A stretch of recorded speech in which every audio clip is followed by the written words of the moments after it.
Nous allons donc donner la parole à notre première table ronde. Donc Jeanne, la parole est à vous pour introduire ce sujet de l'intelligence artificielle, après avoir encore une dernière fois remercié Sylvain. Merci beaucoup pour ces témoignages.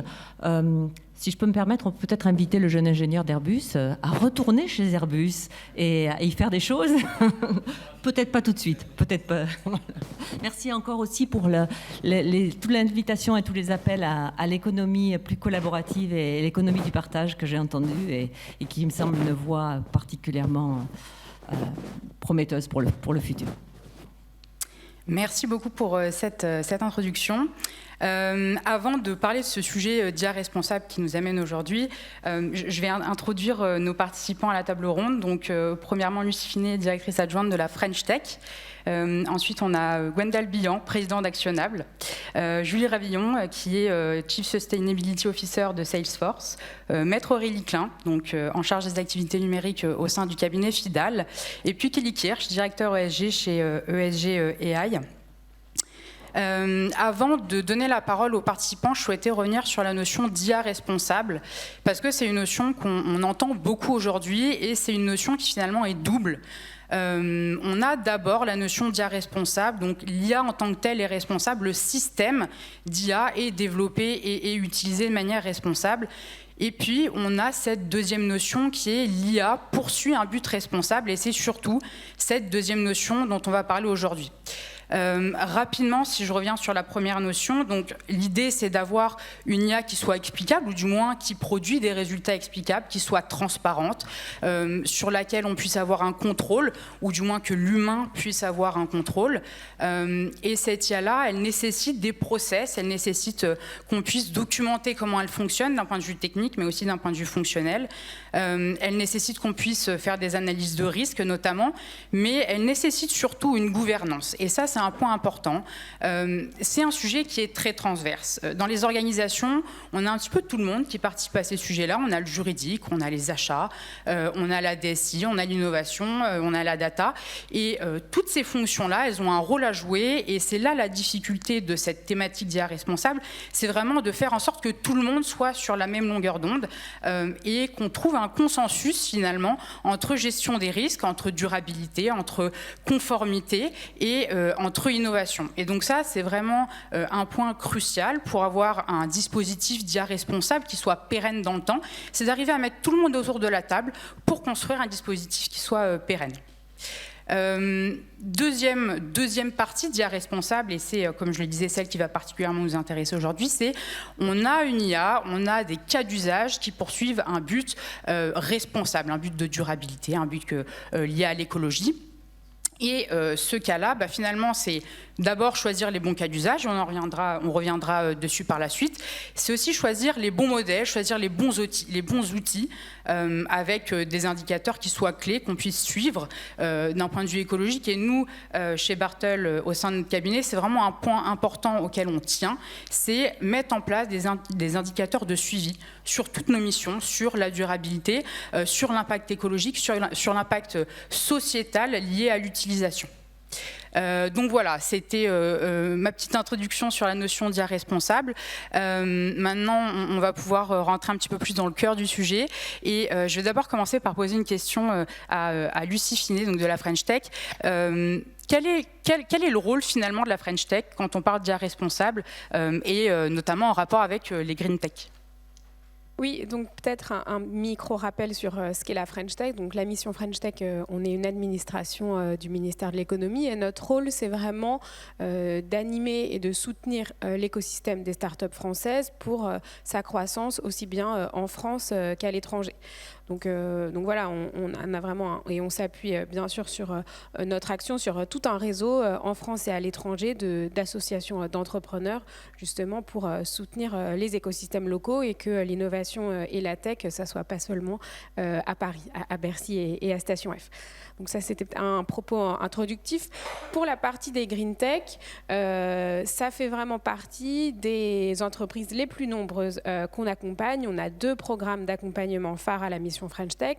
Le French Tech 120, où on accompagne les 120 entreprises les plus avancées, que ce soit en termes de chiffre d'affaires ou de levée de fonds, de l'écosystème français, en se disant l'État mise sur elle pour accélérer et développer l'écosystème. Et là, on a 25% de Green Tech. Et quel type de Green Tech? On parle de batteries avec Vercor, de réseaux de bornes de recharge pour justement électrifier les flottes de véhicules, mais on parle aussi d'entreprises comme MyLight 150. Voilà, j'étais à Lyon hier pour leur rendre visite. C'est une entreprise qui promeut finalement l'installation de photovoltaïque pour promouvoir l'autoconsommation. Bon bah voilà, en fait, c'est des solutions qui permettent de décarboner notre énergie. Et puis il y a aussi, pour revenir plus sur le sujet de l'IA, il y a aussi des solutions qui permettent aux entreprises de mieux monitorer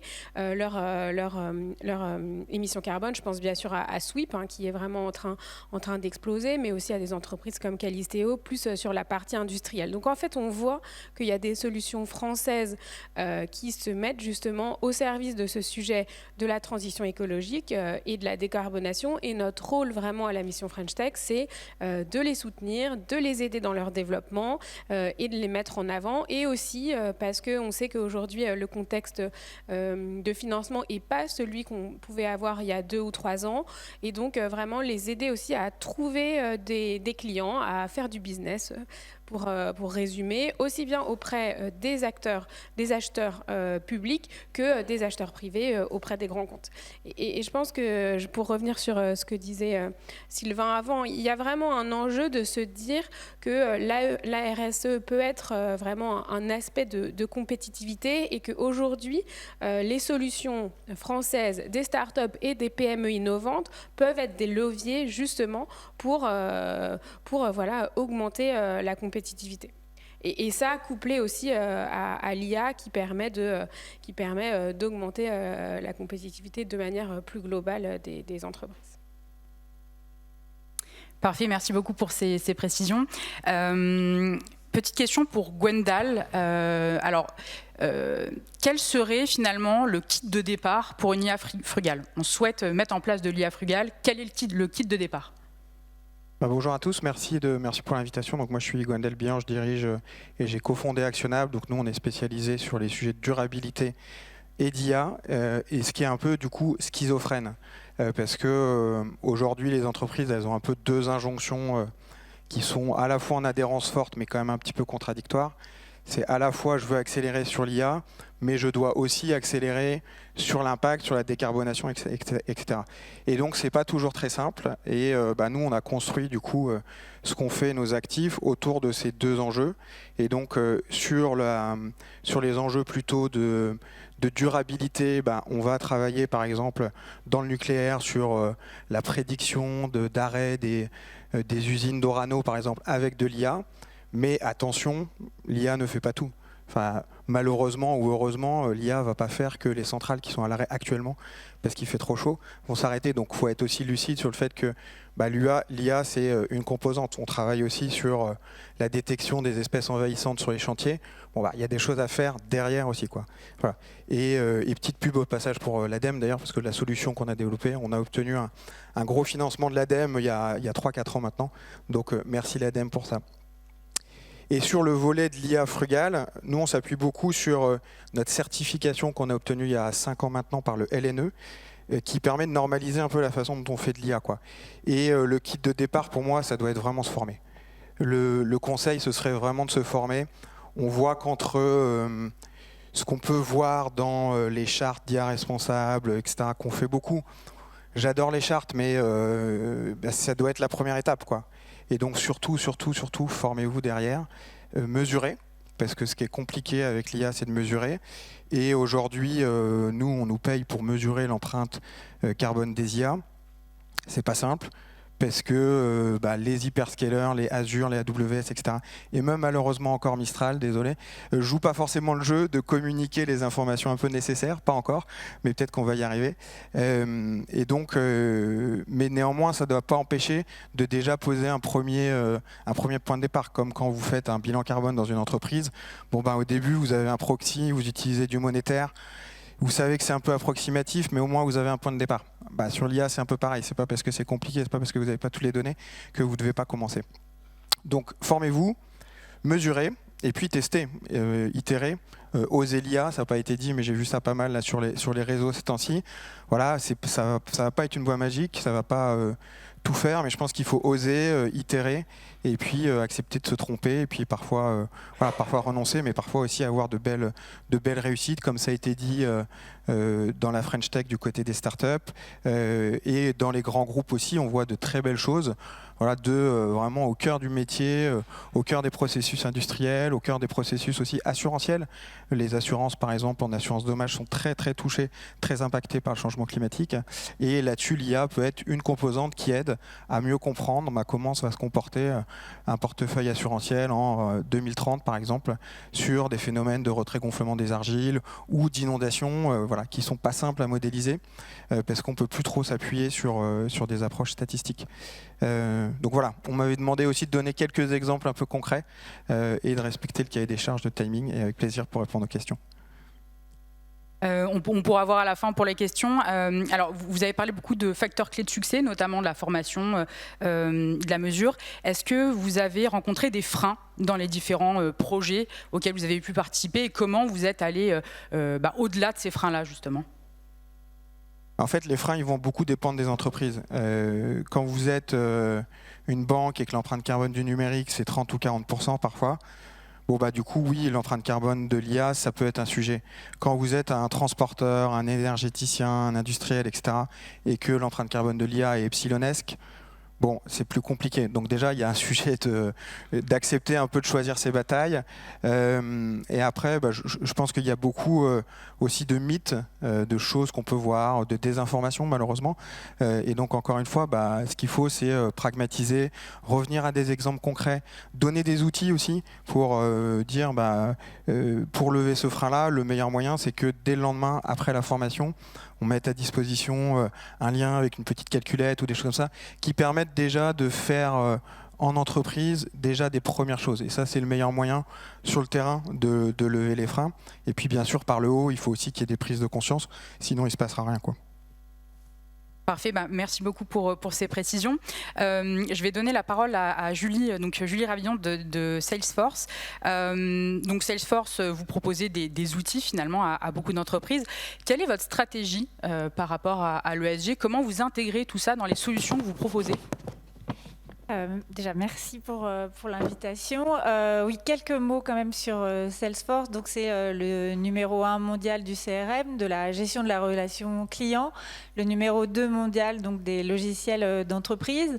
Et ça fait depuis 2014 qu'on a intégré l'intelligence artificielle au sein du CRM. On a aujourd'hui l'intelligence artificielle générative au sein de la plateforme unifiée de Salesforce. Et donc, Salesforce accompagne les entreprises, quelle que soit leur taille, quel que soit le secteur, à réinventer, réimaginer, je ne sais pas si ça se dit, leur modèle opérationnel avec l'intelligence artificielle. Et notamment d'ailleurs avec Agentforce, qui est la première plateforme de travail digital qui permet de créer une force de travail sans limite en réunissant les agents IA et les employés. Et donc, concernant notre stratégie de développement durable, eh bien, on l'a intégré. L'objectif, c'est de l'opérationnaliser sur l'ensemble du modèle opérationnel de Salesforce. On a revu cette année nos objectifs Science Based Target Initiative avec donc cet objectif de réduire de 67% donc sur l'ensemble des trois scopes d'ici 2030 et plus de 90% d'ici 2040. Donc, on est axé sur la réduction de notre empreinte. On s'alimente 100% en énergie renouvelable. Ça veut dire qu'on achète suffisamment d'énergie renouvelable pour couvrir l'ensemble de l'électricité dont on a besoin pour l'ensemble de nos opérations. Et puis, on va également compenser également nos émissions résiduelles nettes en investissant dans des projets dits à fort impact. Ça, c'est notre premier pilier. Donc, vraiment être focalisé sur intégrer cette stratégie de développement durable au cœur de notre modèle opérationnel. Et puis, le second pilier, c'est être focalisé donc, sur travailler pour une IA responsable et durable. Je vais en parler tout de suite après. Et puis, comment on va accompagner nos clients sur ce sujet de la transformation durable où la donnée est clé, le pilotage de cette donnée est clé. Et d'ailleurs, on pilote aussi cette stratégie de développement durable avec notre propre solution qui s'appelle Net Zero Cloud et qui permet en fait de collecter, d'automatiser la collecte de l'ensemble des données ESG jusqu'à la partie reporting réglementaire dont la CSRD. Et sur la durabilité, comment on intègre l'IA durable au sein de nos solutions et notamment Agentforce. Eh bien, on a intégré, on a un cadre, on a travaillé sur un cadre qui repose sur trois piliers, notamment donc c'est le smart design ou la smart demand même, donc la demande intelligente, l'efficacité et l'énergie propre. Et Agentforce donc est dit sustainable by design, c'est-à-dire que contrairement en fait aux modèles aux solutions d'IA faites maison, qui coûtent beaucoup, c'est-à-dire aussi bien en termes de temps, d'argent, mais aussi en termes d'impact environnemental, parce qu'ils vont utiliser des grands modèles de langage générique massif, des données qui ne sont pas structurées et beaucoup de données non structurées qui vont entraîner de manière massive ces grands modèles. Tout ça, c'est un coût énergétique important. Et donc, Agentforce utilise des modèles qui sont pré-entraînés, donc qui évitent en fait cet entraînement coûteux et énergivore des nouveaux modèles. L'architecture agentique utilise des modèles, des petits modèles qui sont adaptés à chaque cas d'usage. Et les données personnalisées, les métadonnées et la plateforme Salesforce unifiée permet en fait de gagner non seulement en efficacité sur ce sujet, mais également tout en réduisant en fait l'impact environnemental lié à l'intelligence artificielle. C'est comme ça qu'on peut accompagner nos clients sur ce chemin de l'innovation tout en étant responsable et durable. Merci. Et par rapport justement à ces développements-là, quels sont les standards pour vous d'une IA responsable, que ce soit chez Salesforce ou que ce soit d'ailleurs de manière plus globale? Il y a un sujet sur la standardisation de l'efficacité de l'IA, ça serait de prendre en compte l'impact environnemental comme critère d'efficacité de l'intelligence artificielle. Et d'ailleurs, c'est une des grandes barrières à la durabilité de l'IA, ce manque de transparence, de comparabilité de l'intelligence artificielle. Et donc, d'ailleurs, et ce que je voulais aussi rajouter, c'est-à-dire que sans ce cadre-là, sans ce standard-là, c'est difficile en fait de savoir où nous en sommes et comment on peut s'améliorer. D'autant plus avec l'accélération de l'adoption de l'IA, qui du coup accélère cette demande énergétique, qui elle-même a besoin de nouvelles infrastructures. Et donc c'est pour ça qu'on s'est joint à l'initiative qui a été lancée par Hugging Face, qui s'appelle l'AI Energy Score, avec également Coir et l'université de Carnegie Mellon, et qui propose un cadre transparent pour mesurer et comparer la consommation énergétique liée à l'inférence de l'intelligence artificielle. Ça a d'ailleurs été lancé lors de l'AI Action Summit à Paris et soutenu par le ministère de la Transition écologique. Et donc ça propose, donc vous avez notamment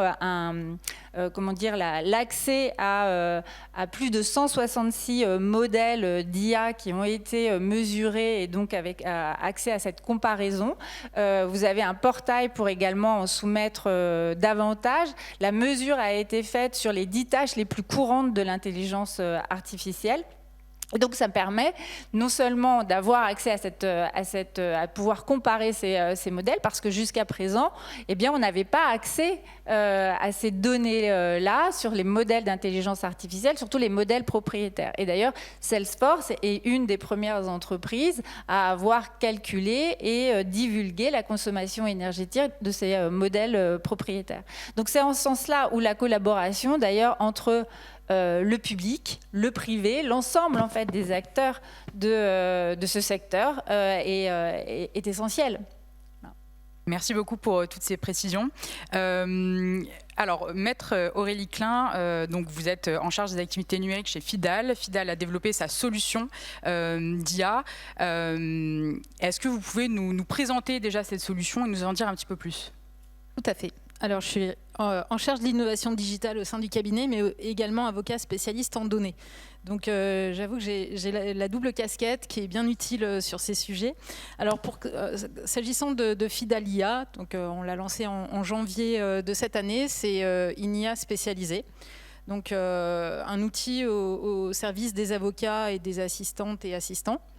La réflexion date d'il y a 2-3 ans, comme toutes les entreprises qui ont été impactées par qu'est-ce qu'on fait de l'IA. Évidemment, Fidal étant un grand cabinet d'avocats, on a également des engagements ESG, donc c'était important de l'intégrer dans nos réflexions.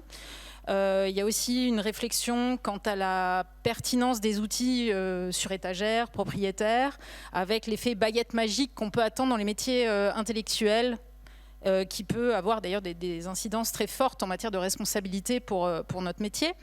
Donc on s'est posé la question de quoi, comment, et on a réfléchi. Donc c'est plutôt une approche raisonnée de l'IA. On s'est d'abord concentré sur les cas d'usage en créant un groupe d'ambassadeurs. On a également travaillé avec une grande ESN française qui est Soprasteria.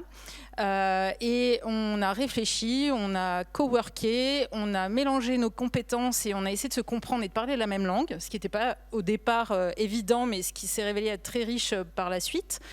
On a réfléchi sur les cas d'usage, comme je viens de le dire, en identifiant, puisqu'on a pas mal de spécialités au sein du cabinet, donc il fallait satisfaire au plus grand nombre, même s'il y aura toujours des frustrations, en tout cas au départ. On s'est également posé la question des sources, évidemment. Donc une IA propriétaire, ça consiste déjà à pouvoir capitaliser notre production documentaire qui est énorme au niveau d'un cabinet. On est plus de 1500 avocats, qui a fêté ses 100 ans il y a 2 ans, donc ça commence à faire en termes de documentation. Et l'idée était effectivement d'avoir une IA spécialisée pour se concentrer sur notre métier, limiter les risques de responsabilité, mais aussi d'hallucination. On a également intégré des données issues de l'open data, donc Légifrance et le BOFIP. Mais on a fait là aussi le choix d'être sélectif, de se poser la question de la pertinence de la donnée, notamment de la donnée obsolète. Une référence juridique ou un texte de loi ancien n'a pas forcément la même pertinence pour toutes et tous dans notre quotidien professionnel. C'est bien de savoir que ça existe, mais peut-être pas de le référencer ou de l'intégrer dans le RAG de manière intégrale. Je parle pour un texte ancien, une loi ancienne. Donc on a eu cette réflexion. Et en ça, je pense que de manière humble, on a eu une approche raisonnée. Je tente à espérer qu'elle soit raisonnable, et je le pense. Mais c'est en tout cas cet effort de gouvernance de la donnée. Et là, j'en viens à un autre point qui est très important, c'est de se poser, encore une fois, j'insiste, mais l'IA, ça ne répondra pas à toutes les problématiques. Donc peut-être qu'effectivement, l'impact environnemental doit nous amener à nous poser la question de sa pertinence, de son efficacité, voire évidemment de son efficience. Et ça, je pense que c'est la responsabilité de chaque entreprise et chaque métier, parce que chaque métier va avoir une approche différenciée.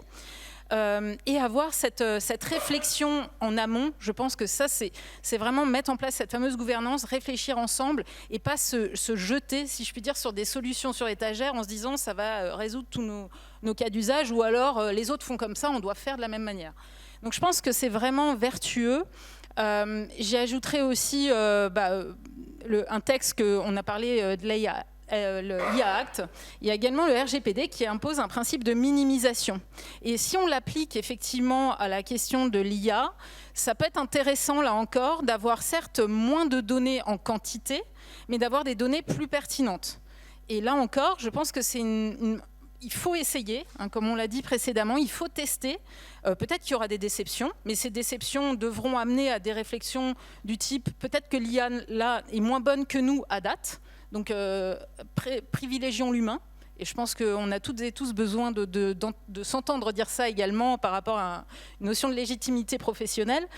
Et je pense que c'est vraiment vertueux. Et en tout cas, pour nous, ça a été un driver important, intéressant. Et vraiment, ce que j'en retire, c'est cette co-construction avec la tech. et de ne pas se satisfaire de ce qui existe, mais de vraiment travailler sur comment ça fonctionne.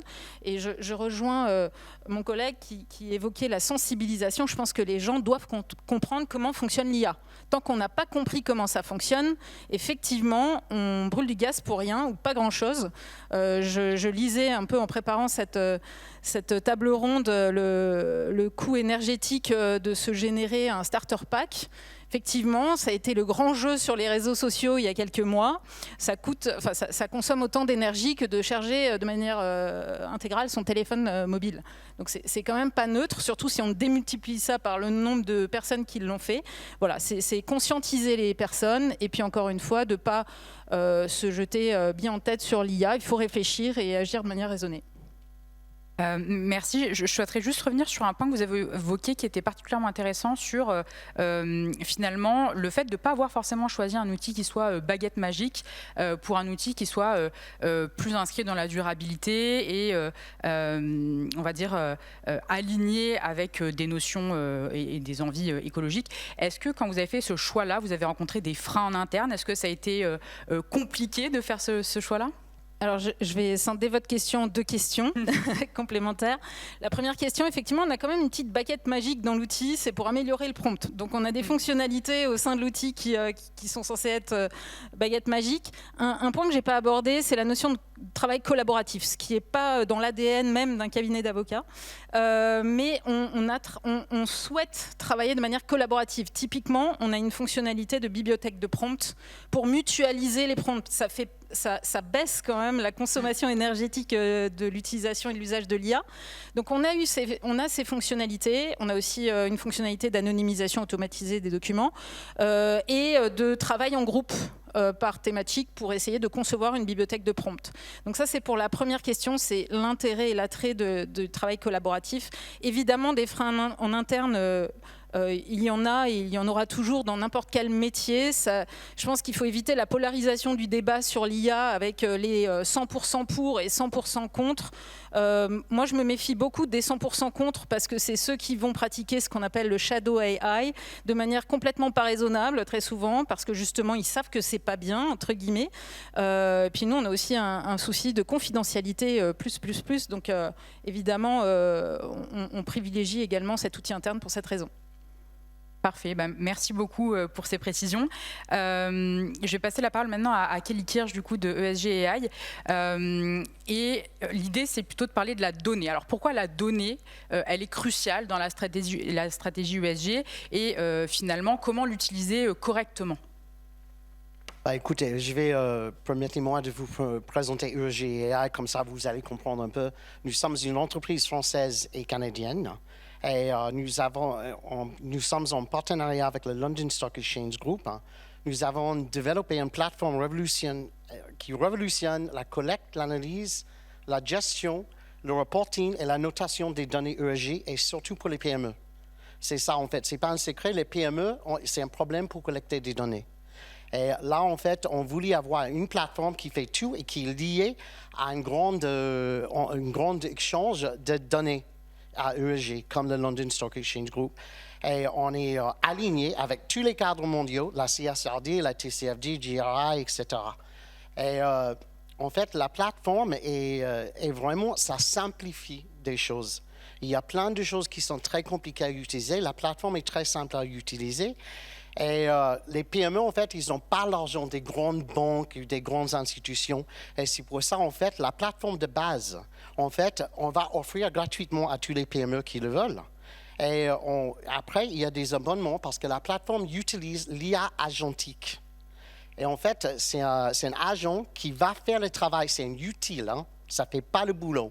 Ça peut trier les données et des choses qui existent dans le London Stock Exchange et qu'on met là-dedans pour expliquer où il y a des écarts, comment résoudre le problème et comment vraiment améliorer votre stratégie.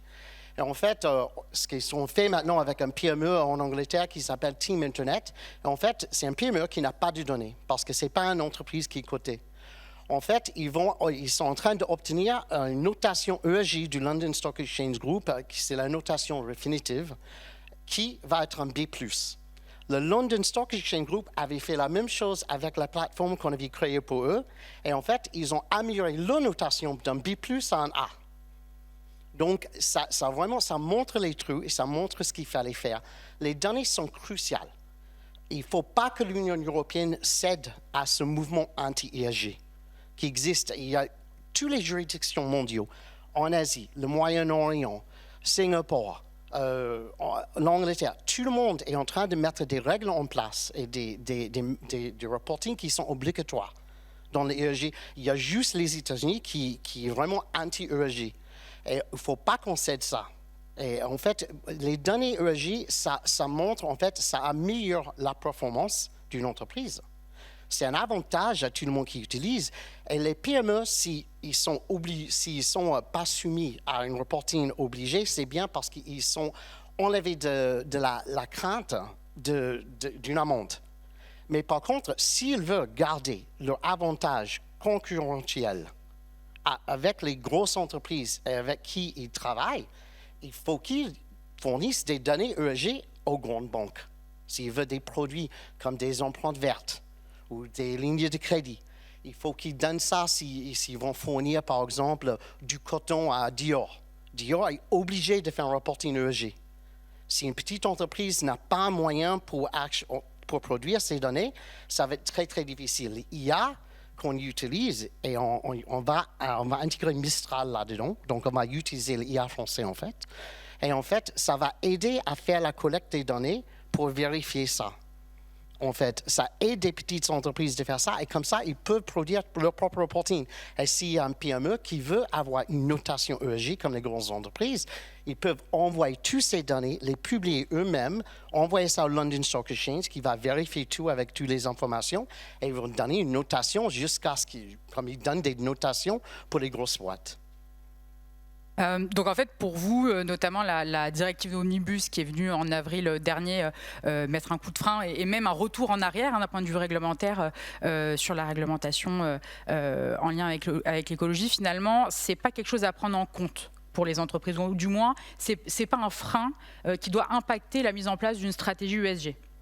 Pour moi, non. Moi, je pense, parce qu'en fait, je pense que si une entreprise veut garder vraiment ses avantages, et garder ses clients et continuer à être un fournisseur pour ces banques. S'il veut avoir l'opportunité à avoir l'accès aux produits avantageux pour une entreprise, il faut qu'il continue à trouver un moyen pour vraiment devenir une entreprise qui est durable.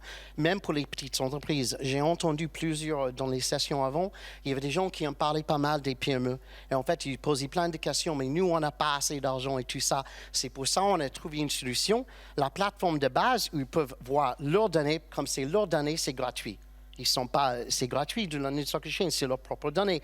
S'ils ajoutent leurs données dans la plateforme, c'est à eux d'envoyer ça au London Stock Exchange, c'est à la boîte de le faire. S'ils veulent une plateforme qui est beaucoup plus compliquée, où ils peuvent voir les concurrents, et c'est ça où, par exemple, ça peut être avantageux, il y a des abonnements de différents prix, ça dépend ce qu'ils veulent, et ils peuvent vérifier contre leurs concurrents comment ils mesurent.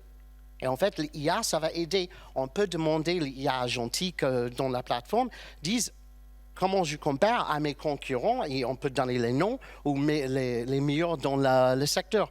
Et ça va trier le système et ça va revenir, ça va vous donner des conseils, ce qu'il faut faire pour être au même niveau. Ça va expliquer ce qu'il y a là-dedans. Donc, l'IA, c'est un utile. Mais ça ne fait pas le boulot, mais ça peut réduire le temps de travail, ça peut réduire des frais pour les entreprises. C'est ça l'avantage d'IA. Mais l'IA, ce n'est pas une chose. L'IA va suggérer, voilà, on vous donne une directive, c'est une suggestion qui correspond aux règles européennes pour ce secteur. On a pris ça, par exemple, de ça et ça, mais il faut quand même envoyer ça à vos avocats pour vérifier ce que c'est bon. Donc, il faut toujours avoir l'humain, ça ne remplace pas une personne. Mais par contre, ça va aider et ça va avancer, surtout dans la vitesse, d'améliorer des choses. Parfait, merci beaucoup pour ces précisions. Ce qu'on a vu, c'est que globalement, cette espèce de distinction qu'on fait souvent entre la question de la performance et de l'innovation et la question de la gestion des risques, finalement, elle n'a pas vraiment de sens parce que finalement, en maîtrisant ces risques, et notamment ces risques ESG, on est en capacité de faire de l'innovation, on est en capacité d'aller vers un monde meilleur. L'idée maintenant, c'est qu'on discute des différents cas d'usage qui sont au service de la durabilité. Et donc, je vais me tourner d'abord vers vous, Lucie. Quels seraient les cas d'usage, les 2-3 cas d'usage à retenir sur ce sujet? Je pense que c'est un peu aussi la beauté, c'est qu'il y en a énormément et on peut j'en ai cité quelques-uns, mais je pense que, par exemple, dans le domaine de l'assurance, on en parlait, il y a une très belle entreprise assez discrète qui fait partie du Next 40 chez nous, Descartes Underwriting, qui développe des modèles d'IA pour mieux prévoir les catastrophes naturelles. Et du coup, qui travaille avec les assurances, justement, comme vous le disiez. Justement, voilà, ça, je pense que c'est quand même très, très important. Il y a aussi des cas d'usage pour la baisse de la consommation du fuel. Par exemple, CMA a lancé un Smart Ship Programme basé sur, justement, l'intégration de modèles d'IA et aussi pas mal de développement en interne. En fait, on voit que ce sont vraiment des cas d'usage concrets. Et on ne parle pas de modèles, de choses extrêmement compliquées. Là, on est peut-être une centaine dans la salle. C'est des choses qui nous parlent et qui sont concrètes. Et je pense que c'est ça aussi qui permettra la diffusion de l'intelligence artificielle. Il y avait ce matin le lancement du plan Osélia qui vise à ce que d'ici 2030, 50% des TPE et 80% des PME et adopter l'IA. Je pense que ça passe par l'IA, comprendre et sensibiliser au fait que l'IA peut apporter de l'efficience, de la compétitivité si elle est placée au bon endroit et sur les bons sujets, mais aussi quand on l'explique de manière concrète et que ça peut permettre de résoudre aussi tout un tas de problèmes et de sujets ESG du même coup. Et je pense que sur cette question oui, l'IA consomme énormément d'énergie, on va quand même arriver à un moment donné où ça sera extrêmement critique, mais on peut quand même se dire que l'efficacité énergétique de l'intelligence artificielle va elle-même progresser. Je pense que voilà, si on fait un peu un parallèle avec ce qui s'est passé sur les semi-conducteurs il y a 30-40 ans, on peut se dire que voilà, la taille des semi-conducteurs s'est réduite et qu'ils sont devenus plus performants. On peut se dire que aussi l'intelligence artificielle dans les prochaines années va progresser. Donc ça ne veut pas dire qu'il faut l'utiliser de manière inconsidérée, mais voilà, c'est quand même des perspectives assez encourageantes et réjouissantes quand on voit ce que peut faire l'intelligence artificielle sur la transition écologique. Parfait, merci beaucoup. Gwendal, quelques cas d'usage intéressants? Il y en a beaucoup et je pense qu'on en a parlé par exemple de reporting ESG, ça marche plutôt bien l'IA pour le reporting, donc que ce soit pour faciliter la collecte ou si vous devez rédiger à partir des données, ça peut vous faire des premières propositions alors qu'il faut toujours vérifier. Ne l'envoyez pas tout de suite à votre CAC dans votre DPEF ou dans votre rapport de durabilité, mais ça marche quand même plutôt bien. Quand on veut se comparer aussi, avoir du benchmark sectoriel, pour peu que les entreprises aient quand même un petit peu publié, là de la même façon ça aide à avoir rapidement, alors c'est des choses qu'on pouvait faire avant mais il fallait aller sur les sites, télécharger les PDF, les rapports de durabilité, faire des contrôles fine, etc. Ça peut s'automatiser. Sur le carbone, sur des choses aussi très concrètes, par exemple sur le scope 3 qui est l'un des enjeux principaux de matching de facteurs d'émission, parce que vous avez des milliers ou des millions de lignes sur vos produits, sur vos fournisseurs, et vous voulez être une granularité très fine sur des facteurs d'émission. Ça c'est pareil, au lieu de le faire à la mano entre guillemets, vous pouvez entraîner des modèles à le faire. Ça marche pas tout le temps, ça marche pas sur toutes les catégories, mais il y a des moments où c'est assez spectaculaire et ça fait gagner du temps. Et donc ça permet de se concentrer sur ce qui est peut-être un peu plus essentiel, sur la stratégie, la financiarisation de l'ESG, les avantages compétitifs, ou aller aussi explorer d'autres enjeux comme la biodiversité, la ressource en eau, etc. Parfait, merci. Julie? Moi, je parle parce qu'en fait, il y en a dans tous les domaines d'activité. Celui que je partagerai entre autres, c'est nous on finance notamment cette entreprise qui s'appelle Pachama et qui utilise l'intelligence artificielle, notamment et aussi les satellites, pour pouvoir en fait détecter les taux de carbone au sein des forêts et donc de voir quel est le niveau et donc du coup où mener des actions de reforestation, etc. Donc voilà, donc il y a ce type de là. Il y a aussi par exemple c'était l'UNOC il n'y a pas très longtemps.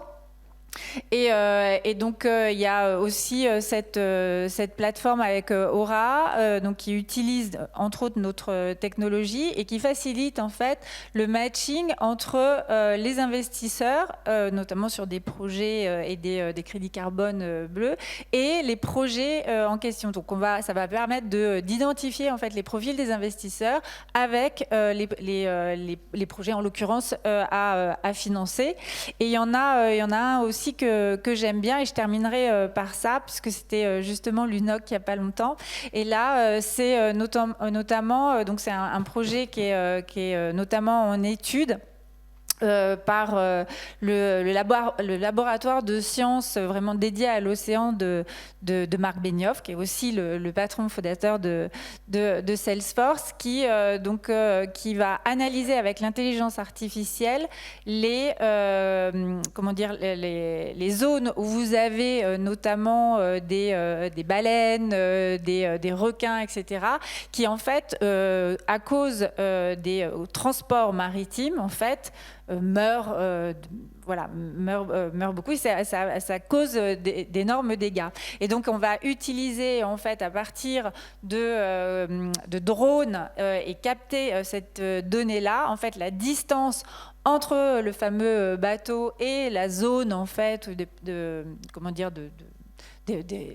poissons, des requins, etc., pour que lui puisse pouvoir directement l'intégrer, changer son parcours, freiner, etc., et donc éviter de tuer massivement. Voilà. Parfait pour la biodiversité. Aurélie? Alors, j'ai parlé de la mutualisation des prompts pour lui, le cas d'usage interne. Sinon, côté client, effectivement, pour prolonger l'exemple, c'était capitaliser les données, l'open data, notamment des voies navigables de France, pour un client qui était porteur de ce projet, pour aider les entreprises à gérer les ressources en eau.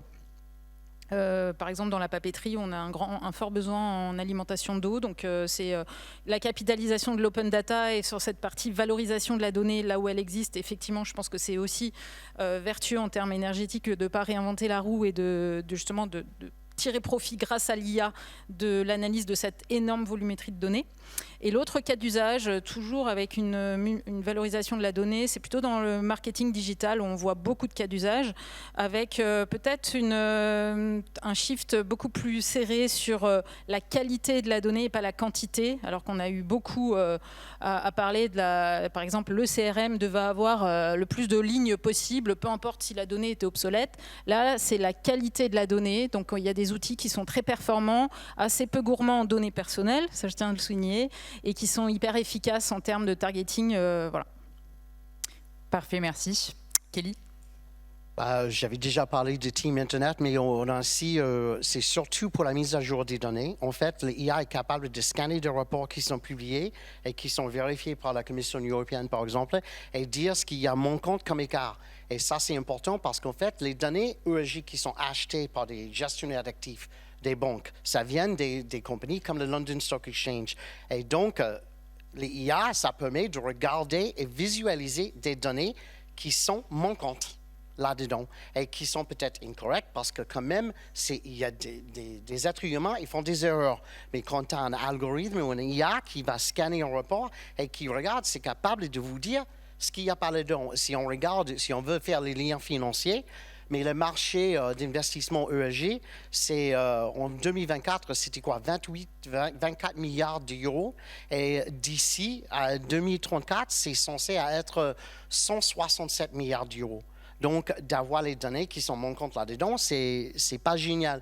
C'est la même chose que EV Cargo utilise, c'est une boîte de logistique, et utilise l'IA maintenant avec notre plateforme pour regarder ses concurrents qui est FedEx et tout ça, pour voir comment je peux être à leur niveau et avoir une notation pareille et faire un report de ESG exactement pareil qu'eux, même s'ils sont PME. Et donc, ça, c'est utile. Et sans l'IA, ça serait hyper difficile pour eux de le faire parce qu'ils ne savent pas. Et aussi, la plateforme est transparente, ce qui est recherché pour donner une notation avec la pondération. C'est la seule plateforme au monde où, en fait, on a une boîte de notation qui dit, voilà, cet indicateur, c'est ce pourcentage pour donner cette notation. Ça n'existe pas d'ailleurs. Parfait, merci beaucoup. Donc, comme vous avez pu le voir, les cas d'usage pour une IA responsable, ils sont très divers. On a plein d'activités qui sont concernées. Il n'y a pas aussi de distinction entre les secteurs. Hein. Tous les secteurs peuvent utiliser l'IA pour engager leur transition, pour la maintenir. Il y a des problématiques, ou plutôt pas vraiment des problématiques, mais il y a des enjeux de gouvernance en interne. Mais en tout cas, il y a beaucoup de choses à faire et on est sur des projets qui sont pas forcément très coûteux à chaque fois, mais qui ont une vraie plus-value à la fin. Est-ce qu'il y a des questions dans la salle ? On peut faire passer le micro à qui le voudrait. Sinon, je peux commencer. J'ai peut-être moi des questions un peu provocatrices. On a beaucoup entendu parler d'empreinte énergétique. On n'a pas du tout entendu parler des autres sujets, de l'eau en particulier, qui me semble être un sujet quand même assez important aussi pour tout ça. J'ai 3 questions en fait. Une deuxième question, je suis un peu béotienne en matière d'IA, c'est de comprendre en fait quel est dans tout ce que vous avez dit au niveau des cas d'usage, la part de l'IA, la part de l'IoT. En fait, il me semble qu'il y a plusieurs technologies en fait, parce qu'on a beaucoup parlé de capter de la donnée et je comprends bien qu'en fait l'IA va permettre en fait de processer en fait dans une granularité beaucoup plus fine, mais au démarrage il y a quand même une question de captage. Et puis j'ai une troisième question, je crois que c'est pour Lucie. En fait, tous ces green tech et on a un environnement de start-up foisonnant. Alors, vous avez parlé, moi je connais mieux Station F qu'en province, mais je pense qu'en France, on a des idées en fait. On a depuis toujours des idées. On est un peu plus heurté à un mur quand il s'agit de vraiment faire éclore les entreprises qui vont vraiment scaler, qui vont vraiment être là encore dans 5 ou 10 ans et devenir des leaders mondiaux. Et voilà, donc ça fait 3 questions. Mais si vous voulez la parole, je vous laisse bien volontiers le micro. Je peux commencer. Merci pour cette question. C'est une problématique pour les green tech, c'est une problématique pour les startups de manière générale. C'est ce passage à l'échelle où, pour grandir, il faut des tickets, des levées de fonds peut-être plus élevés qu'au stade précédent. Et je pense qu'aujourd'hui, l'enjeu, c'est vraiment pour ces entreprises, c'est de trouver des clients. Parce qu'en fait, on porte à la mission French Tech ce programme « Je choisis la French Tech » pour justement accélérer la commercialisation et les achats auprès des grands groupes et des administrations. On dit 1 euro d'un client, c'est mieux qu'1 euro d'un investisseur. Pourquoi ? Parce qu'en fait, c'est quoi ? C'est du feedback sur votre produit. C'est 1 euro qui est peut-être en 2025, mais en 2026, mais aussi en 2027, qui se transformera peut-être en 2 euros. Et du coup, pour nous, c'est vraiment là la clé pour le passage à l'échelle. Je pense qu'en France, on a un vivier de green tech qui est exceptionnel parce que justement présent dans tous les territoires, parce qu'il y a énormément d'entreprises. Les centres de recherche sont très performants et ce que disait tout à l'heure Sylvain, d'avoir des ingénieurs d'Airbus qui disent non, moi je laisse mon CDI et je vais travailler à l'ADEME, ça c'est quand même exceptionnel. En fait, on voit qu'on a aujourd'hui des talents qui ont envie d'avoir des métiers qui ont du sens et du coup qui s'engagent dans les entreprises, dans les startups sur ces sujets. Donc voilà, c'est une chance exceptionnelle à nous collectivement, écosystème, de le saisir, de le nourrir s'ouvrir pour justement qu'on puisse avoir des champions. Mais voilà, je citais tout à l'heure Sweep, qui est une entreprise qui permet de monitorer son empreinte carbone et de la faire diminuer. Bon, bah, c'est une entreprise qui, à Vivatech, a annoncé un contrat avec Orange pour travailler sur l'ensemble de ces entités. On voit que c'est des entreprises qui aujourd'hui sont prises au sérieux et ne sont plus considérées comme voilà, seulement parfois on dit les petites startups, les jeunes pousses. Non, aujourd'hui c'est un autre monde, c'est des scale-up et elles ont en capacité d'être compétitives au niveau européen et mondial. Rebondir, oui. Bonjour, je suis Brigitte Herlin et je suis dans une entreprise de la French Tech, Metron, qui permet de décarboner en réduisant les consommations d'énergie dans les usines et les process industriels, donc pour contribuer à la réindustrialisation de la France. En fait, je rebondis sur ce que vous disiez au niveau européen. On voit effectivement beaucoup d'énergie et merci à tous les acteurs et tous ces présentateurs qui expliquent leurs initiatives en France. Comment on peut essayer de fédérer au niveau européen pour être encore plus fort ensemble, au-delà des financements qui existent. Je parle plus de l'accès au marché, de la coalition entre Green Tech pour être plus fort ensemble. Merci. Merci beaucoup. Gwendal, peut-être sur la question du lien avec l'IoT et autres... Ah, je voulais prendre celle sur l'eau, si tu me permets. Oui, tu peux. Sur l'eau, en fait, il y a un énorme disconnect entre, d'un côté, la matérialité financière et d'impact. C'est-à-dire qu'il y a un vrai problème d'accès à la ressource en eau, notamment dans des épisodes aigus comme actuellement, où on voit concrètement qu'il y a des usines qui doivent s'arrêter et beaucoup de demandes pour une ressource qui se raréfie. Et d'un autre côté, en fait, on n'a pas les outils aujourd'hui, d'un point de vue juste méthodologique ou accès à la donnée, pour mesurer correctement une empreinte eau, où les outils existent mais ils ne sont pas assez développés.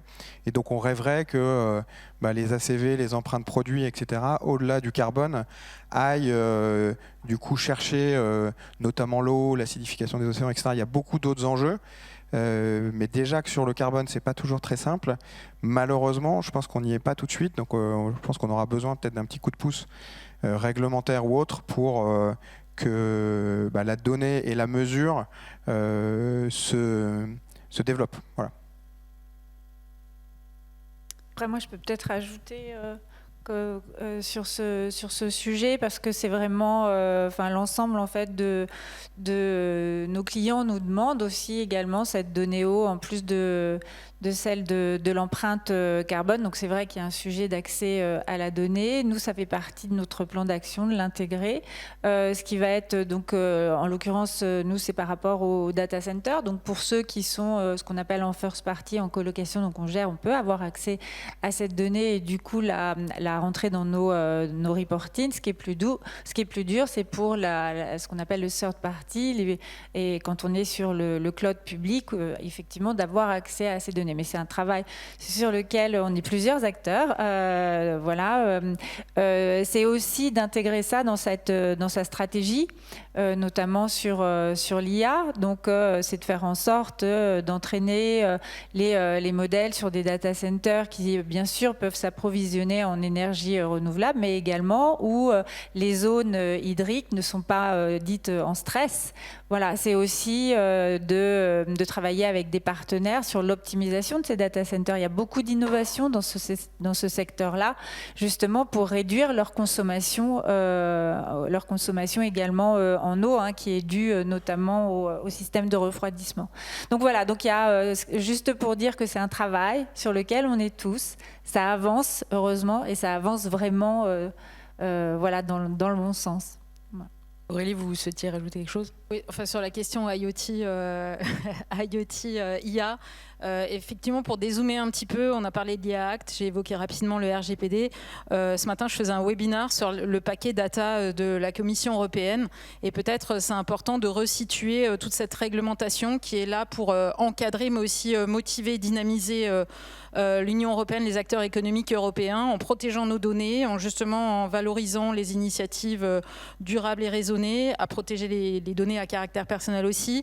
Et on a un règlement qui s'appelle le Data Act qui rentre en application en septembre, donc c'est demain, enfin c'est tout de suite, et qui globalement oblige les acteurs industriels à permettre le partage, la portabilité de la donnée industrielle, donc générée par des machines, par des objets connectés, par des capteurs, pour justement offrir plusieurs vies à ces données issues de capteurs et pour améliorer la capitalisation, parce qu'effectivement l'IA est gourmande et notamment gourmande en données, donc on aura besoin de données intelligentes.